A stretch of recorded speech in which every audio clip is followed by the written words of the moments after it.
మాట చెప్తాను గుర్తుపెట్టుకోండి.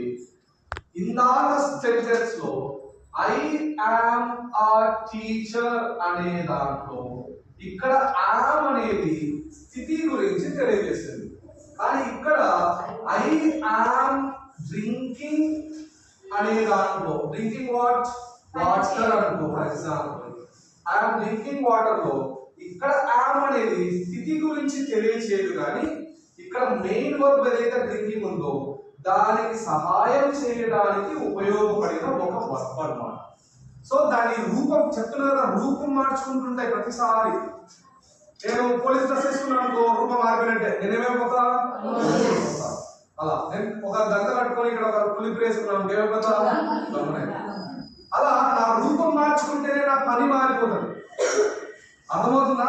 ఆ విధంగా ఇక్కడ యామ్ అనేది సింగిల్ హ్యాండెడ్ గా వస్తే బాగానండి. యామ్ అనే కాదు, స్థితిలో ఏ వర్డ్ అయినా సరే సింగిల్ గా వచ్చిందంటే వర్బ్ లేకుండా, మెయిన్ వర్బ్ లేకుండా, అంటే ఈ 5లో ఏదైనా సరే లేకుండా, ఇది ఏది లేకుండా, ఏడు ఫార్మ్స్ ఏది లేకుండా సింగిల్ గా వచ్చిందనుకో, ఏంటి స్థితిలో ఉన్న వర్బ్స్ ఏవైనా సరే వస్తే అది సింగిల్ హ్యాండెడ్ వచ్చింది కాబట్టి దాన్ని మెయిన్ వర్బ్ అంటాం.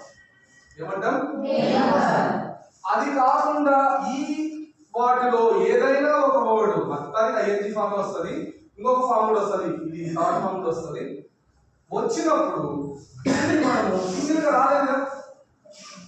రాలేదు కాబట్టి ఇది హెల్ప్ చేయడానికే వచ్చింది. ఇది లేకపోతే ఇది లేదు, ఇది లేకపోతే ఇది లేదు. అంటే ఇది ఉండడానికి రీజన్ ఇది కారణం. ఇది ఈ సెంటెన్స్ లో ఉంది అంటే ఇది దీనికి హెల్ప్ చేయడం వల్లనే. అర్థమవుతుందా? ఇది లేకపోతే నేను ఆనుకోలేను, ఇది ఉంది కాబట్టి నేను ఆనుకోగలుగుతున్నా. కాబట్టి ఇది నాకు ఏం చేస్తున్నట్టు, హెల్ప్ చేస్తున్నట్టు. కాబట్టి దీన్ని ఏమని పిలుస్తున్నాను నేను మెయిన్ వర్బ్నే, నేను చాలా స్ట్రాంగే, కానీ నేను ఆనుకోవాలంటే మాత్రం నాకు ఇది కావాలి. అర్థమవుతుందా? నేను ఈ సెంటెన్స్ లో ఉండాలి, నేను ఈ సెంటెన్స్ లో నేను బతకాలి, ఇది బతకాలి అంటే సెంటెన్స్ లో ఇది ఉంటేనే ఇది బ్రతుకుతుంది, ఇది లేకపోతే ఇది చచ్చిపోయినట్టు. అర్థమవుతుందా? సో ఇది ఇక్కడ స్థితికి సంబంధించింది, ఇక్కడ ఇది స్థితికి సంబంధించింది కాదు, హెల్ప్ చేస్తున్నందుకు ఉపయోగపడుతుంది. ఏమరా నువ్వు ఇక్కడ ఏం చేస్తున్నావు, ఏమరా నీకు హెల్ప్ చేయడానికి వచ్చినా అంటాడు. అంటే వాడి పని ఏంది ఇక్కడ, హెల్ప్ చేయడానికి.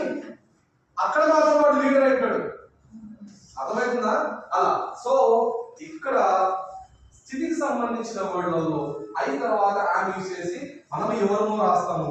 ఇక్కడ మాత్రం యామ్ రాస్తామంటే స్థితికి సంబంధించింది కాదు, మనం ఏ పని చేస్తున్నామో డ్రింక్ అయితే